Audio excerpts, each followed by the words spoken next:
ഈശോയിൽ പ്രിയപ്പെട്ട സൗരങ്ങളെ, നമ്മൾ ഈ രാത്രിയിൽ ഓരോ കുഞ്ഞു കുഞ്ഞു ടോക്കുകളൊക്കെ കേൾക്കുമ്പോഴേ ഞാൻ ഈ ഇടയ്ക്ക് പറഞ്ഞില്ലേ, ഞാനൊരു വായിച്ചുകൊണ്ടിരിക്കുന്ന കുറച്ച് പുസ്തകങ്ങളൊക്കെ ഞാൻ നിങ്ങൾക്ക് ഇൻട്രൊഡ്യൂസ് ചെയ്യാവേ. അപ്പോൾ അത് നിങ്ങൾക്ക് ഈ വർഷമൊക്കെ വായിക്കാനൊക്കെ നല്ലതായിരിക്കും, അതൊന്ന് പ്രാർത്ഥിക്കുന്നതൊക്കെ നല്ലതായിരിക്കും. ഞാൻ ഈ വർഷം തുടക്കത്തിൽ എൻ്റെ ഒരു സ്പിരിച്വൽ റീഡിങ്ങിന് വേണ്ടി എടുത്ത ഒരു പുസ്തകമാണ് ഈ കർമ്മല മലയേറ്റം ഇരുണ്ട രാത്രി. നിങ്ങൾക്കിത് പുസ്തകം കാണാമെന്ന് കരുതുന്നു. നമ്മുടെ വിശുദ്ധ യോഹന്നാൻ Cruz, Saint John of the ക്രോസിൻ്റെ സുന്ദരമായ ഏറ്റവും ബ്യൂട്ടിഫുള്ളായ പുസ്തകങ്ങളൊന്നാണ്.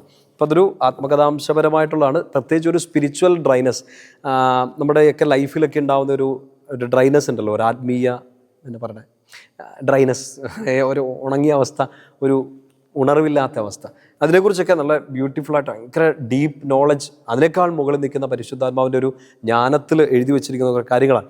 ഇപ്പോൾ യോഹന്നാൻ ക്രൂസ് ഞാനിപ്പോൾ വായിച്ചുകൊണ്ടിരിക്കുന്ന ഒരു 7th ചാപ്റ്റർ, ലാസ്റ്റ് എൻ്റെ ഒരു അവസാനത്തേക്ക് എത്തിക്കൊണ്ടിരിക്കുകയാണ്. റീഡിങ് ആണ് അത്. കഴിഞ്ഞതിൻ്റെ മുമ്പത്തെ വർഷം കണ്ടോ ഞാനൊന്ന് വായിച്ചാണ്. ഇപ്പോൾ ഈ വർഷം ഒന്നുകൂടെ വായിക്കാൻ വേണ്ടിയിട്ടൊരു തോന്നൽ തോന്നി, അപ്പോൾ വായിക്കാനാണ്. അപ്പോൾ അതിനകത്തെ ഈ 7ാമത്തെ അധ്യായത്തിൻ്റെ തുടക്കം ഇങ്ങനെയാണ് പറയണേ: നമ്മുടെ മനസ്സിൻ്റെ ഭാരങ്ങൾ, നമ്മുടെ മനസ്സിൻ്റെ ക്ലേശങ്ങൾ നമ്മളിങ്ങനെ ഞെരുക്കിക്കൊണ്ടിരിക്കും. അതെപ്പോഴും ഉണ്ടാകുന്ന വിശുദ്ധ യോഹന്നാൻ ക്രൂസ് പറയുന്നത്, എപ്പോഴും ഈ കാര്യങ്ങൾ നമ്മളെ ഞെരുക്കിക്കൊണ്ടിരിക്കും. ഞെരുക്കങ്ങൾ വരുമ്പോൾ, സങ്കടങ്ങൾ വരുമ്പോൾ, പണ്ട് കർത്താവ് സഹായിച്ചിട്ടുണ്ടല്ലോ, എന്നിട്ട് ഇപ്പം സഹായിക്കുന്നില്ലല്ലോ എന്നോർത്തിട്ടുള്ള വിഷമം കയറി വരും. അപ്പോൾ ഇപ്പം കർത്താവിന് പോലും എന്നെ സഹായിക്കാൻ പറ്റത്തില്ലേ, ഞാൻ അത്രയും തോറ്റ് കിടക്കുന്നവനാണോ, അത്രയും ലൂസറാണോ എന്നൊക്കെയുള്ളൊരു ചിന്ത ഇങ്ങനെ മനസ്സിൽ കയറി വരും എന്നിങ്ങനെ പറയാം. അത് ഓൾറെഡി നമ്മൾ ഇരുട്ടിലാണ്. ഇന്ന് രാത്രി കിടന്നുറങ്ങാൻ പോകുന്ന സമയത്ത് ഇച്ചിരി കട്ടിയുള്ള കാര്യമാണ് പറയണേ. ഇത് നിങ്ങൾ വായിച്ച് നോക്കണം, എന്നെ കട്ടിയാണെന്നറിയോ. അപ്പോൾ ഇങ്ങനെ പറയണേ, യോഹന്നാൻ ക്രൂസ് പറയണം, ഓൾറെഡി നമുക്ക് ദുഃഖങ്ങളുണ്ട്, നമുക്ക് ദുരിതങ്ങളുണ്ട്, നമുക്ക് വിഷമങ്ങളുണ്ട്. അപ്പോൾ പഴയ കാര്യങ്ങൾ ഓർമ്മ വരും. പണ്ട് വിഷമങ്ങൾ ഉണ്ടായപ്പോൾ ഈശോ സഹായിച്ചല്ലോ, ഇപ്പം എന്നെ സഹായിക്കാത്ത, ഈശോയ്ക്ക് സഹായിക്കാൻ പറ്റാത്ത വിധം അത്രയും ഞാനിങ്ങനെ പോക്കായിട്ട് കിടക്കുകയാണോ എന്നൊക്കെ ഒരു ചിന്ത വരുമെന്ന് വിശുദ്ധ യോഹന്നാൻ ക്രൂസ് പറയാണ്. എന്നിട്ട് അദ്ദേഹം ഒരു കാര്യം പറയാണ്, ഇങ്ങനത്തെ അവസ്ഥയിലൂടെ കടന്നു പോകുന്ന ഡാർക്ക് നൈറ്റ്, ഇരുണ്ട രാത്രികളിൽ നമ്മുടെ ഉള്ളിൽ വരേണ്ട ഒരു ബോധ്യത്തെക്കുറിച്ച് പറയണം. അദ്ദേഹം ഒരു വചനം ഇങ്ങനെ പറഞ്ഞു തരും. സങ്കീർത്തനം 139:12. 139 സങ്കീർത്തനം നിങ്ങൾക്ക് അറിയാലോ, എല്ലാം കാണുന്ന ദൈവം. അപ്പം 139:12 ദാവീദ് ഇങ്ങനെ പ്രാർത്ഥിക്കുന്നുണ്ട്: കർത്താവേ, ഇരുട്ട് പോലും അങ്ങേക്ക് ഇരുട്ടായിരിക്കില്ല. Darkness will not be darkness to you. ഇപ്പം ഇത് ഈ ഇരുട്ടിനെക്കാട്ടും കൂടി ഒരു ഇരുട്ടിനെ കുറിച്ചായി യോഹന്നാൻ ക്രൂസ് പറയുക. എന്താണെന്നറിയോ, ഓൾറെഡി സങ്കടം, കർത്താവും സഹായിക്കില്ല എന്ന് ഓർക്കുമ്പോഴത്തേന് ആ സങ്കടത്തിൻ്റെ കട്ടി കൂടുകയാണ്.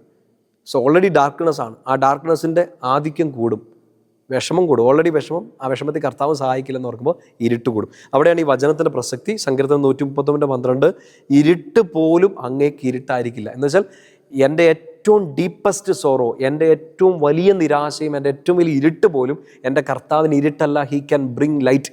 കർത്താവിന് അതിനകത്തുനിന്നും പ്രകാശം കൊണ്ടുവരാൻ പറ്റുന്നു. ഇന്നിപ്പോൾ ഈ രാത്രിയിൽ ഭയങ്കരമായിട്ട് അങ്ങനെ ദുഃഖിച്ച് വിഷമിച്ച്, കർത്താവെ നീ പോലും സഹായിക്കില്ലല്ലോ, ആർ യു ദേർ എന്നൊക്കെ ചോദിച്ച് ഉറക്കം നഷ്ടപ്പെട്ട് നിൽക്കുകയാണെങ്കിൽ ഈ പുസ്തകം ഇന്ന് രാത്രി എടുത്ത് വായിച്ചേക്കരുത്. അത് ചിലപ്പോൾ കട്ടി പിടിച്ചിട്ട് നിങ്ങൾക്ക് ചിലപ്പോൾ ഉള്ള ഉറക്കം കൂടെ പോകും. സമയമായിട്ടത് ഭയങ്കര ബ്യൂട്ടിഫുൾ പ്രഷ്യസ് ആയ പുസ്തകമായിട്ട് ഇത് ഒറ്റ ഇരിപ്പിനൊന്നും വായിച്ച് തീർത്തേക്കരുത്. ധ്യാനിച്ച് പ്രാർത്ഥിക്കാനുള്ള ഒരു പുസ്തകമാണ്. ഇന്ന് രാത്രി നിങ്ങൾ ചെയ്യേണ്ടത് ഈ സങ്കീർത്തനം 139:12 ഈ വചനം ഒന്ന് അടയാളപ്പെടുത്തിയിട്ടൊന്ന് വായിക്കുക. കർത്താവേ, ഈ ഇരുട്ട് പോലും അങ്ങേക്ക് ഇരുട്ടല്ല, ഈ ഇരുട്ടിൽ നിന്നും അങ്ങേക്ക് വെളിച്ചം, എനിക്കൊരു വെളിച്ചം തരാൻ അങ്ങേക്ക് പറ്റും. ആ ഒരു പ്രതീക്ഷയോടെ, പ്രത്യാശയോടെ ഇന്ന് കടന്നുറങ്ങുക. ഈ പുസ്തകം മേടിക്കാൻ പറ്റുമെങ്കിൽ ഒന്ന് മേടിച്ചോട്ടോ. ഞാൻ ഈ ന്യൂ ഇയറിൻ്റെ തുടക്കത്തിൽ ഇതിനെക്കുറിച്ച് പറഞ്ഞു എന്നാണ് എൻ്റെ ഓർമ്മ. ഇതൊന്ന് വായിച്ചു. പേഴ്സണൽ റീഡിങ്ങിന് വേണ്ടിയിട്ട് ഒത്തിരി നല്ലതാണ്. നിങ്ങൾ നാളെ ഉണർന്നെഴുന്നേക്കണം, നല്ല പവറിൽ ഈശോയ്ക്ക് വേണ്ടി ജീവിക്കണം, ഈശോയുടെ കൃപയിൽ ആശ്രയിച്ച് ശക്തിയുടെ മുമ്പോട്ട് പോവുക. കർത്താവിൻ്റെ നാമത്തിൽ ഞാൻ നിങ്ങളെ അനുഗ്രഹിക്കുന്നു. പിതാവിൻ്റെയും പുത്രൻ്റെയും പരിശുദ്ധാത്മാവിൻ്റെ നാമത്തിൽ ആമേൻ. ഈശോ മിശിഹായ്ക്ക് സ്തുതിയായിരിക്കട്ടെ.